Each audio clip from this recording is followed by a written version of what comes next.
Hi, Ben for the North American Guitar, and it's an incredibly special talking guitar today because I'm still in California and we are right up the top. We're up in Santa Cruz and I'm with my very good friend and luthier, Mr.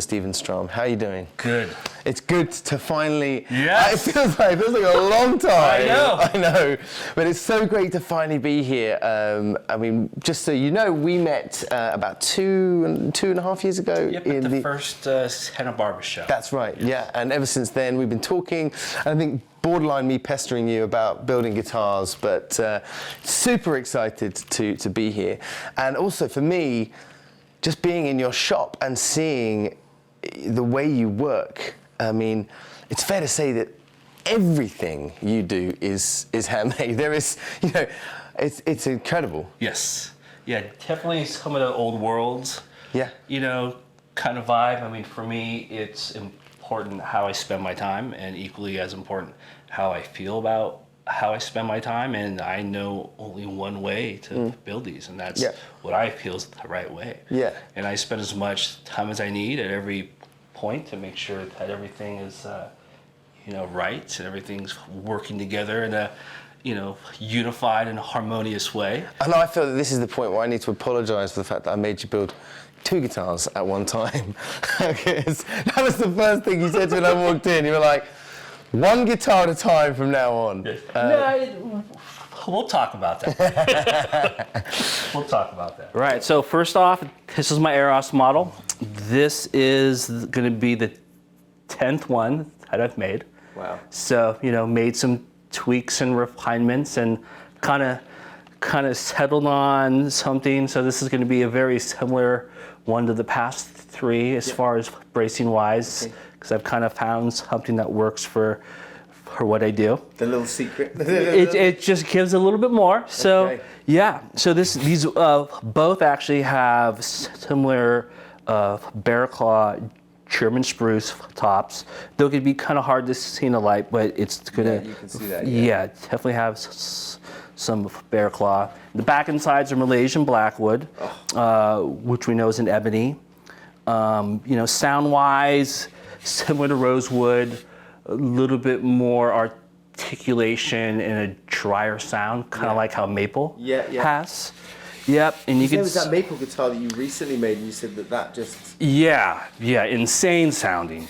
Yeah, and you can see as I'm starting to sand, we're getting a lot of coloration there, the blacks and the browns, and this little spot under lacquer is going to turn a little greenish hue, and it's just going to be absolutely beautiful. Oh my God. And this comes on my standard scale length of 25.375. Okay.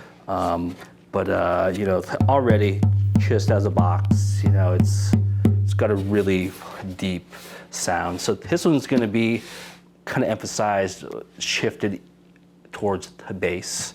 Fuller sounding, obviously because it's a larger body.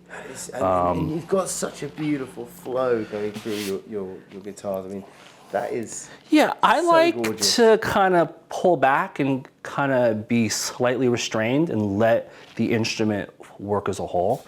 And I've also used pieces of blackwood from the back and sides for the rosettes as well. Beautiful. Yeah. Really beautiful. You're right. You are going to get some amazing greens coming. Oh yeah, dude, it's beautiful, and there's some slight figure in there as well, and same with the back. You can see all these little areas here, so fantastic. And then with the maple purple, it's just going to kind of frame everything, and it's going to just make an outstanding instrument. So I mean, just to see that after. Because we went back and forth, didn't we, for a while when we were speccing. What are we going to do? We need to make something really interesting. And in the end, we just said, no, let's go for the dream of what we originally wanted when we first spoke. Because obviously there's the sizes things we were worried about and all that. And I've never worked with this wood for my instruments before. Obviously, I've worked with it when I worked at Santa Cruz and with Jeff a little bit, but for myself. But I've been very happy with the result, and I've safe to say I'll probably be making more. Great. So, yeah. So this. Oh yes. The very first. Tell below. The world exclusive.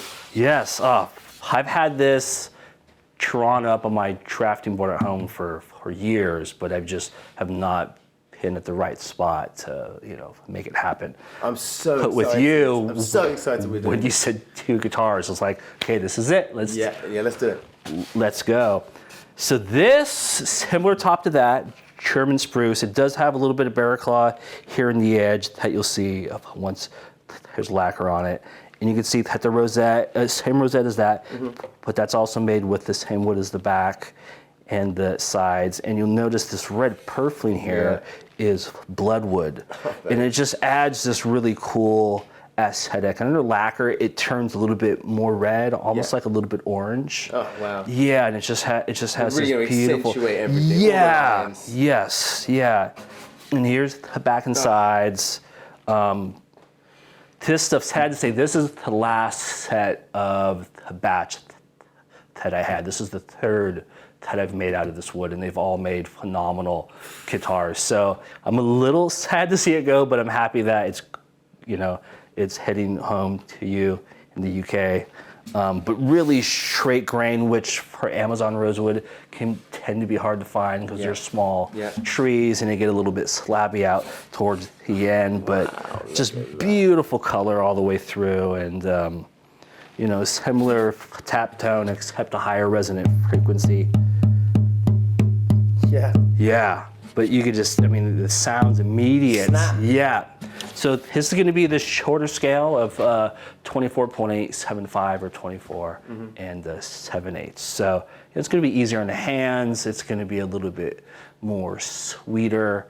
Obviously, a smaller body guitar lacks a little bit in the bass. So I've made this body a little bit deeper, and I've voiced it to make it sound as huge as I can for a small body guitar. Which, just hearing what the body right now is doing, I think that we're there. Yes, so I'm really excited to hear. So excited to have the first one of these in the world. That is. And many more after this. Yeah. So just tell me how long this inlay work would take you. Usually about a day to actually make the piece, and then I need to carefully sand this down, which is a pretty nerve-wracking because I have to use the big machine out there, and it's like you spend all day working on it, and then I laminate it with 2 more veneers with epoxy, just because all this is super glued together, and you want to make sure that it's all strong and stable. And then once I route it and shape it, so I'd say it's about a 3-day process. Wow. Just to make the actual overlay to be ready to mount on a headstock. Wow, okay. Solid one-piece neck? Yep. I've been a one-piece neck guy for a while. That's how we did it at Santa Cruz. That's how Martin did it. It's just, that's how I like to do it. Of course, that may change here in the future depending on the state of wood. But for right now, yeah. And this is actually the same billet that I used on the maple guitar. Oh, wow. And you can see it's got some flame. And it's a lighter weight neck blink, which is going to work better for the smaller guitar. So, and it's got a little bit of flame in there, so which will it will see that pop. Wow. Really, really nice. And you see all these little white mineral deposits. It's a really good sign. If you just pick this up and you, it's already making, sound that's just really musical to the ear. And his stuff, I've had this from when I worked at Santa Cruz. I bought a bunch. Oh my God. Yes. Wow. Yeah, exactly. And that thing's really dense. So that we'll use for the Eros model and whatnot. So that's incredible, and it's tone running from the very first second right the way through to the very, very end. Yeah, if you follow that recipe, it completely works, and if you know what to listen for and how to manipulate things along the whole way, then you end up with something that's greater than its parts. Which is what, that's, you said you worked at Santa Cruz Guitar Company, but that's Richard, that's his kind of ethos as well, isn't it? Right the way through. Yeah, the great thing about my time at Santa Cruz, when I spent 10 years there, working all the way through each department, the last 4.5 years running their service department, is that, it's doing, production is a numbers game, and you get really, really good at doing each process.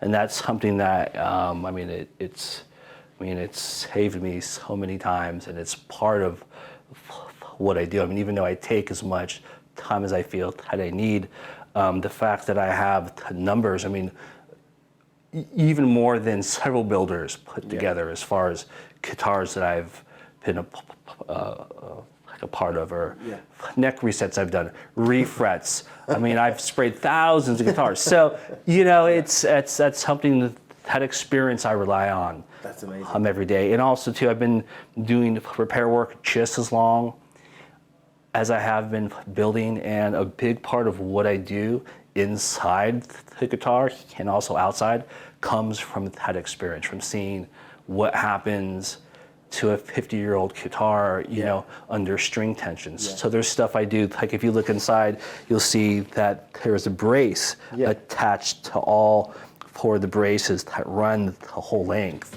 And what that does is it keeps the radius in the back. Because what happens over time is the neck tension changes the box and kind of, can tend to move it. One thing that happens is that the back could flatten out and lose its arc, and when that happens, then the neck rotates forwards. So it's all that little stuff. I do a really high neck angle and a high saddle, so I've done everything to ensure that his guitar, hopefully, at least for my lifetime's not going to need a neck reset. Amazing. Yes. That is amazing. Yes. Yeah. So obviously, being an artist yourself, is there anything that you're thinking that you want to create? I know that we're launching a new model through North American Guitar, but are there new lines, new models you're thinking about? I do. This one down here is going to be my jumbo model. Wow. Loosely based off of a 16-inch lower bout. Actually, mine measures 16 1/8. My kind of working name is Ares, the Greek god of war, because it's, when you're building a guitar this big, it's about having a lot of bass, and thunder and power. Thunder and power. Yes, so you'll see something out of this shape probably towards the middle or end of this year. Oh, wow. Yes. Okay, great. Yes, and that's all I can say about that. Okay. And what about, we've talking about the woods and what we've been working with, is there anything in particular that you love? You mentioned maple to me earlier on before we did the interview. Anything that you would love to work with, you haven't worked with yet? I like to kind of go with the whim of what you want or what the market says. My time when I worked at Santa Cruz, I worked with every wood that I've ever seen, except the tree. I have not worked with a tree, and I'm not sure if I want to. So I can't order 2 tree. Well, for you, yes. But maybe not so much in the wood, but as an artist, I'm always trying to find something new that's inspiring. Yeah. So maybe change up some of the materials that I work with. Maybe incorporate some jewelry or something. I don't know. I always have a lot of ideas. At the moment, isn't it? There is, and there's a lot of brilliant people out there doing amazing work. So I'm maybe thinking collaboration. Great. And then just kind of continue my motif. But I'm always changing things. The funny thing about our little market is it's all about, that next great thing, right? Yeah. So, of course I want to be the person that has that next great thing. But, ultimately I just want to make guitars that inspire me, inspire you and people to play, and, make the world a better place. So I guess the most amazing thing about the industry, the sort of niche industry that we work in within the guitar market, is that everybody is always trying to push the boundaries. Oh, yes. Coming up with phenomenal jewelry. It could be copper.